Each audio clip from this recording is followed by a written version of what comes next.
Hi everyone, it's Anna Willats. I'm really glad to be speaking to you today. I want to talk about the upcoming international event, International Women's Day. And here in Toronto, we're going to be having a big march of men and women and trans people fighting for the rights of women on a number of issues on Saturday, March 6th. International Women's Day was first celebrated or first marked, I guess, in 1908 when workers in New York, many of them immigrant women, very poor women, marched in New York to demand better jobs, better pay, better working conditions, and voting rights. Since then, it's been celebrated around the world every year in protest, marches, cultural events of different kinds. This year in Toronto, the march is being organized around themes of better jobs, better defense of public services, good pensions, and to end violence and exploitation against women in Toronto and around the world. I wanted to talk a little bit today about some of what Canada is doing and some of the issues affecting Canadian women that I'm sure you know about, but let's talk about them a little bit. Our Prime Minister, Stephen Harper, has recently said that he wants to make a focus of international work and Canada's work on the international stage the maternal health of women around the world, which is a wonderful goal. There are women having babies in unsafe conditions, women having babies with no support and little resources, and that's a really important goal for all countries in the world to get behind, is the support of women in poor countries who are struggling in childbirth and dying in childbirth in unacceptable numbers. But many women here in Canada are asking, where is the Prime Minister on issues of maternal health, of women's safety, and Indigenous women's rights here in our own country? And I wanted to talk with you a bit about those issues. It should be possible for our Prime Minister to not only support women in other countries, but also to support women properly here in Canada.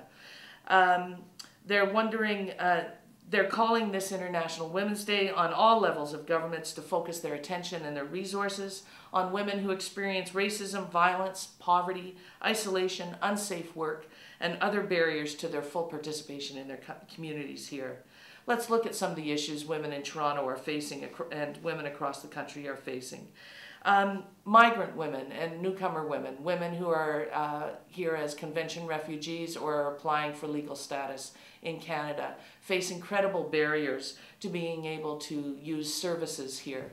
Their access to those services is often limited to women who have legal status, leaving women without legal status here in Toronto and across the country vulnerable to violence, lack of protection from police and other services, and unable to, and more isolated in their own homes because they cannot use services legally. Greece. Many of you will know the story of Greece, a young Mexican woman who applied for refuge here in Canada with her mother and her sister twice because she was afraid of threats from drug traffickers in her home country of Mexico. She was deported in the late spring of 2009 and sent back to Mexico, and indeed shortly after her arrival there was killed by the very same drug traffickers that she had said that were out to get her and her family. Canada's answer to this tragedy has been only to increase the restrictions on Mexican visitors here to our country, as well as visitors from other countries, in efforts to stop what they call bogus refugee claims. This flies in the face of what happened to Greece and her family and what happens to other women all across this country who are sent back to violence and poverty and isolation in their home countries. The Harper government continues to ignore calls for a probe into missing Aboriginal women here in our country. A report from the Native Women's Association of Canada found that a staggering 520 Aboriginal women and girls have been murdered or gone missing in Canada since 1970.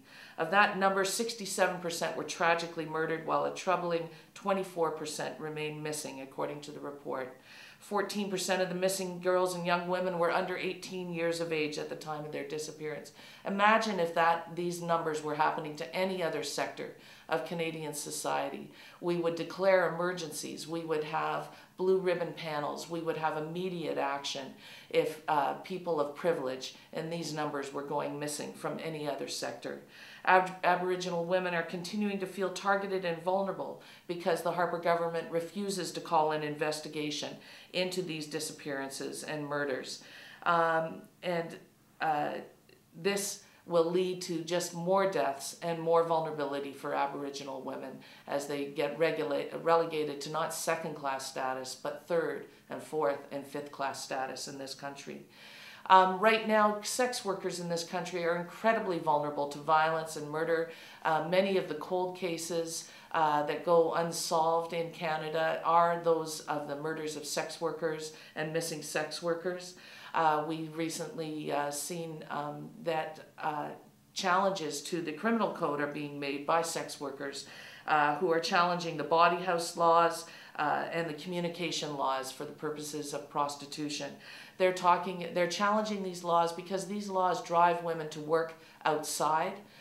They drive women to work in unsafe spaces, including clients' cars, on the street, and other unsafe spaces. They criminalize anyone who lives with a sex worker because those laws say that if you live with a sex worker, you're living off the avails of her or his work, making anyone who's a friend or a partner of a sex worker illegal. These laws directly have led to the robberies, beatings, rapes, and murders of sex workers, particularly women who are very, very marginalized. Of course, violence against women remains a huge issue in Toronto and around this country. Just on Friday, a woman's lifeless body was found in an East End high-rise unit, her name is Michelle Queminer. Eugene Wong has been charged with her murder. Michelle knew Mr. Wong for a long time, but he has murdered her. We've seen recently in Ontario Colonel Russell Williams being arrested and charged with the murders of 2 women and the sexual assaults of 2 more, and they're investigating whether or not he has left a trail of death and destruction across this country as he has moved from post to post to post within the Canadian Armed Forces. And these are just recent cases. All of us know of women in our own lives who are dealing with violence in their homes, at their workplace, and in other spaces in the day-to-day. And it's important that we raise the call this International Women's Day to demand an end to this violence, demand adequate responses, and to demand supports for women that will allow us to live our lives independently, free of violence. And one of the most important ways that women will be able to achieve independence and live free of violence is through good jobs, protections of the money that we set aside in our pensions, equal pay for work of equal value. Women are falling farther behind men in terms of our pay gap. There's been a report just reported on in the paper today talking about this. Childcare. Women are going to lose childcare spaces in our country. Government deficits are going to lead to the cutting of childcare spaces. The Childcare Ontario group is calling on people to phone and write to their MPP to demand that childcare subsidies be continued so that women can work, so that women know that their children are taken care of safely in regulated, affordable daycare so that they can go to work. So in closing, that's just the tip of the iceberg in terms of women's issues I wanted to talk with you about today. But don't forget, Saturday, March 6th, International Women's Day, march in Toronto. Meet at 252 Bloor Street West, which is the St. George subway, at 11 a.m. for the rally. The march goes at 1 p.m. and we march to Ryerson University, as always, where we will hear from other speakers and cultural events will take place. Thanks very much for listening.